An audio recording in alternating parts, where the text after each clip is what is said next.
नमस्कार दोस्तों, एक बार फिर हमारे चैनल जीएस एग्ज़ाम सॉल्यूशन में आपका बहुत बहुत स्वागत है।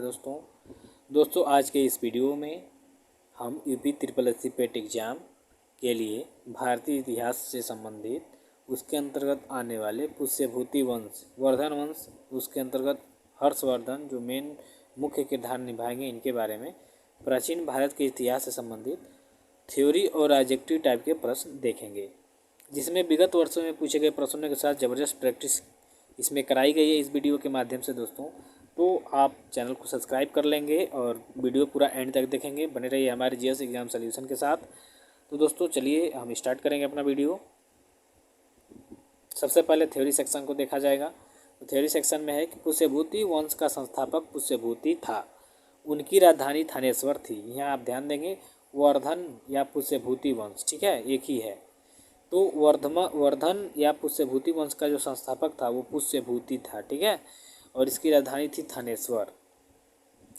इसमें प्रभाकर वर्धन इस वंश की स्वतंत्रता का जन्मदाता तथा प्रथम प्रभावशाली शासक था।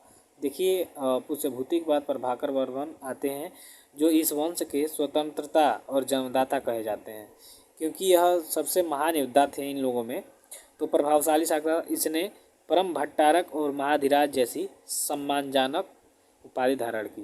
देखिए प्रभाकर वर्मन जो एक महान शासक थे, इन्होंने परम भट्टारक और महाराजाधिराज की उपाधि धारण की।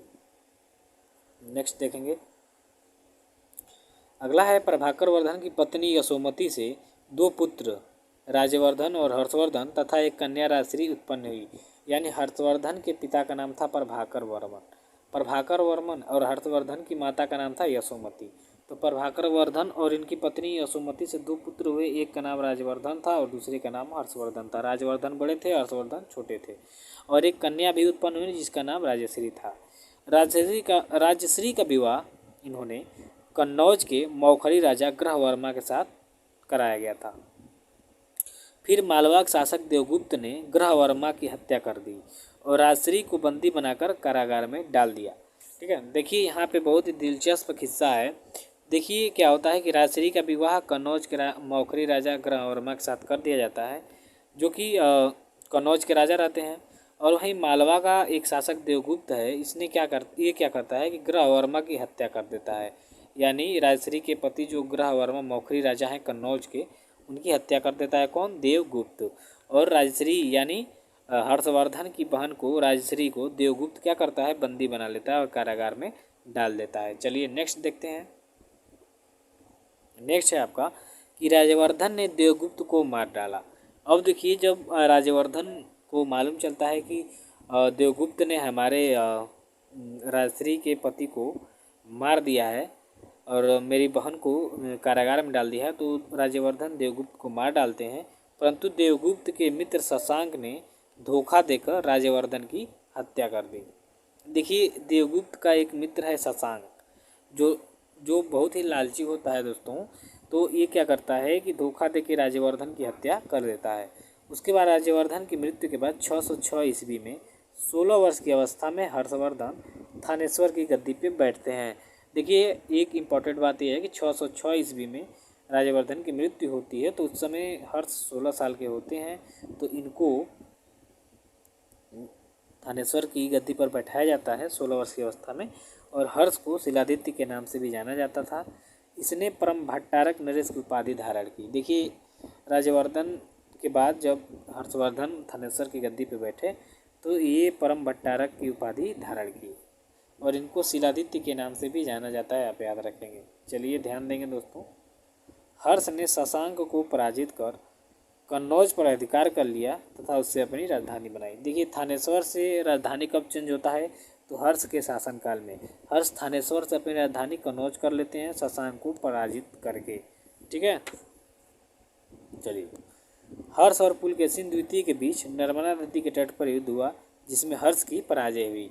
देखिए हर्ष और पुलकेशिन एक राजा थे और एक हर्ष, इनके द्वारा पुलकेशिन द्वितीय और हर्ष के बीच में जब नर्मदा नदी के तट पर युद्ध हुआ तो हर्ष इसमें हार गए। चीनी यात्री ह्वेसांग हर्षवर्धन के शासनकाल में आया था। देखिए चीनी यात्री एक ह्वेसांग है जो क्या होते हैं? हर्षवर्धन के शासनकाल में भारत आते हैं। ये बहुत इंपॉर्टेंट रोल निभाएंगे आगे चल के। देखिए क्या होता है। हर्ष 641 ईस्वी में अपने दूत चीन भेजे तथा 643 ईस्वी एवं 645 में 2 चीनी दूत उनके दरबार में आए। देखिए 641 में क्या करते हैं कि हर्षवर्धन अपना एक दूत चीन में भेजते हैं और चीन से 643 और 45 में 2 चीनी दूत उनके दरबार में आते हैं। ये आप ध्यान देंगे। उसके बाद हर्ष ने कश्मीर के शासक से, ये दूध हो गया दोस्तों, ये जो कि गलत है, यहाँ बुद्ध जी होगा, ठीक है। बुद्ध के दांत अवशेष बलपूर्वक प्राप्त किए थे। हर्ष ने कश्मीर के राजा एक थे, उनसे दांत जो है बुद्ध जी के वो बलपूर्वक प्राप्त किया था। हर्ष के पूर्वज भगवान शिव और सूर्य के अनन्य उपासक थे। यानी हर्ष के जितने भी पूर्वज थे वो क्या थे, भगवान सूर्य और भगवान शिव के अनन्य उपासक थे।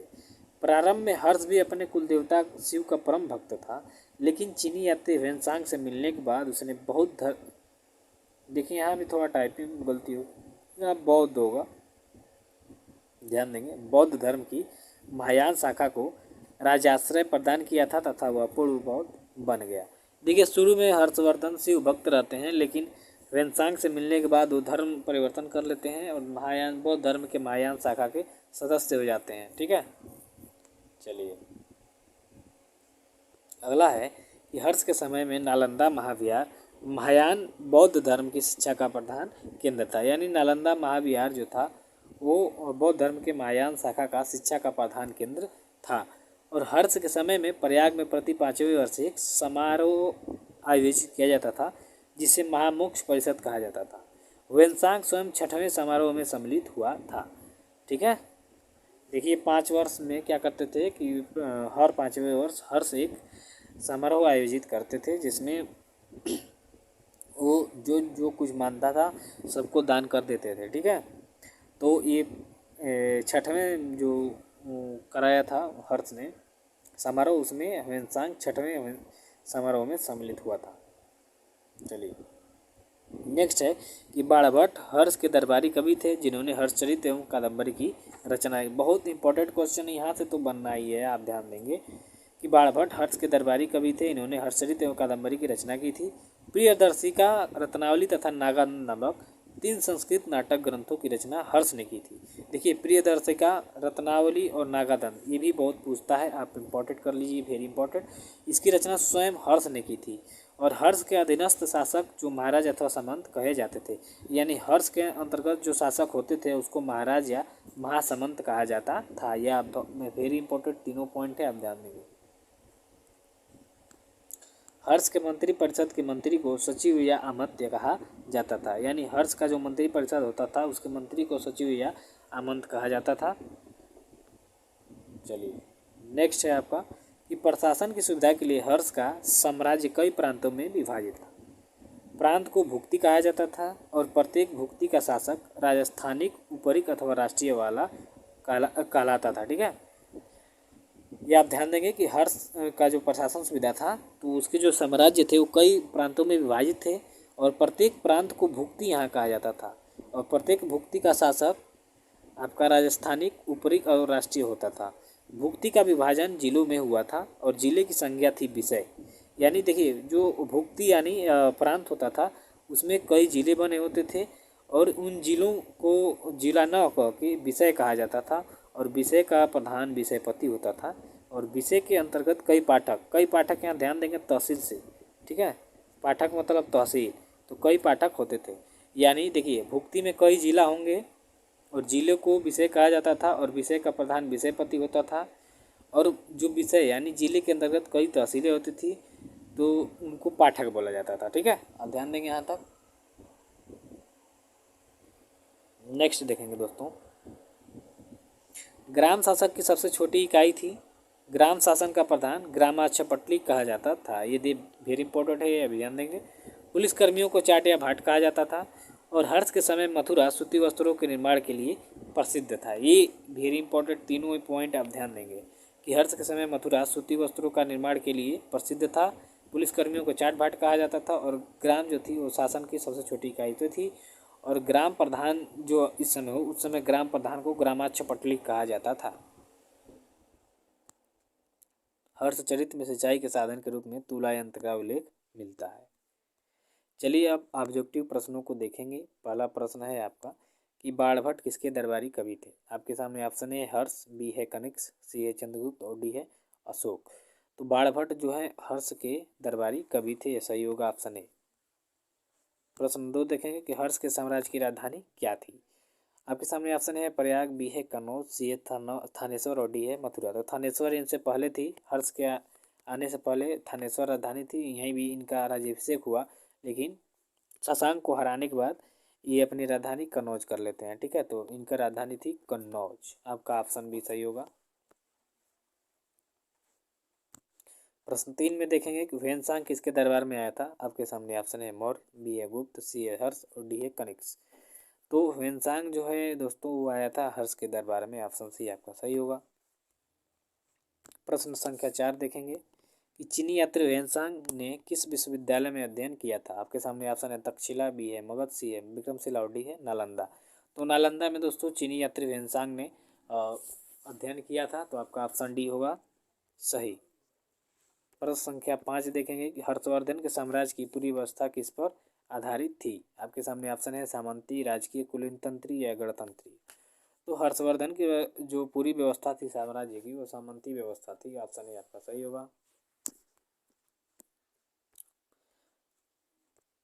प्रश्न 6 देखेंगे हर्ष ने कौन सी उपाधि धारण की थी। ऑप्शन ए है परम भागवत, परम भट्टारक, महाराजाधिराज, परम सौगत। ऑप्शन बी सही होगा, परम भट्टारक हर्ष ने उपाधि धारण की थी।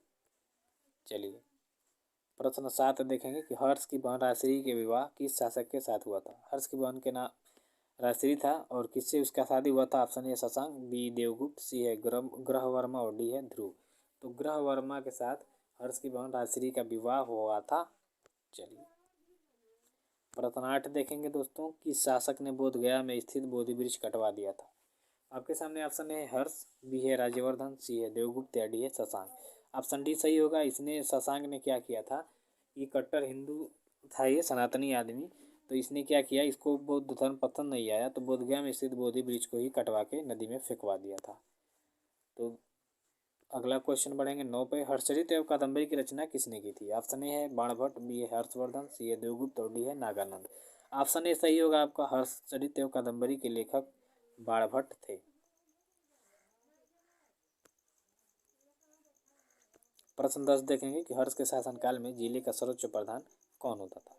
आपके सामने ऑप्शन है राजा, बी है विषयपति और सी है जिलाधिकारी, डी उपरी। तो जिले का सर्वोच्च प्रधान विषयपति होता था, हमने ऊपर पॉइंट्स में पढ़ा है। तो आपका ऑप्शन बी सही होगा, विषयपति। इस तरह है विषयपति। ठीक है, चलिए नेक्स्ट क्वेश्चन देखेंगे। प्रश्न 11 कि प्रियदर्शिका, रत्नावली और नागानंद इन संस्कृत नाटक ग्रंथों की रचना किसने किया था। आपके सामने ऑप्शन है देवगुप्त, बी है बाणभट्ट, सी हर्षवर्धन और डी ह्वेनसांग। आपका सी सही होगा। हर्षवर्धन ने ही अपनी खुद प्रियदर्शिका, रत्नावली और नागानंद को लिखा था। ये संस्कृत में लिखे हुए नाटक हैं। प्रश्न 12 है कि प्रशासन की सुविधा के लिए हर्ष का साम्राज्य कई प्रांतों में विभाजित था। निम्न से प्रांतों को क्या कहा जाता था। आपके सामने ऑप्शन है राष्ट्रीय, बी है विषय, सी पाठक और डी है भुक्ति। तो जो प्रांत ये बांटा गया था उसको भुक्ति कहा जाता था। ऑप्शन डी आपका सही होगा। प्रश्न 13 देखा जाएगा हर्ष और पुलकेशिन द्वितीय के बीच युद्ध किस नदी के किनारे हुआ था। ऑप्शन ए है नर्मदा नदी, बी सिंधु नदी, सी है गंगा नदी और डी है सरस्वती नदी। तो नर्मदा नदी के तट पे हर्ष और पुलकेशिन द्वितीय के बीच युद्ध हुआ था। 14 नंबर प्रश्न में हर्ष के समय सूती वस्त्र का प्रमुख केंद्र था। ऑप्शन ए काशी, बी है मथुरा, सी मगध, डी उज्जैन। तो मथुरा दोस्तों सूती वस्त्र का उस समय का प्रमुख केंद्र था, बी सही होगा। प्रश्न 15 देखेंगे फटाफट कि ग्राम का मुखिया कौन होता था। ग्रामीण, ग्रामिक, ग्रामाशपट्लिक या गोप। तो ग्रामाशपट्लिक दोस्तों ग्राम का मुखिया होता था हर्षवर्धन काल में। ऑप्शन सी आपका सही होगा। थैंक यू सो मच दोस्तों।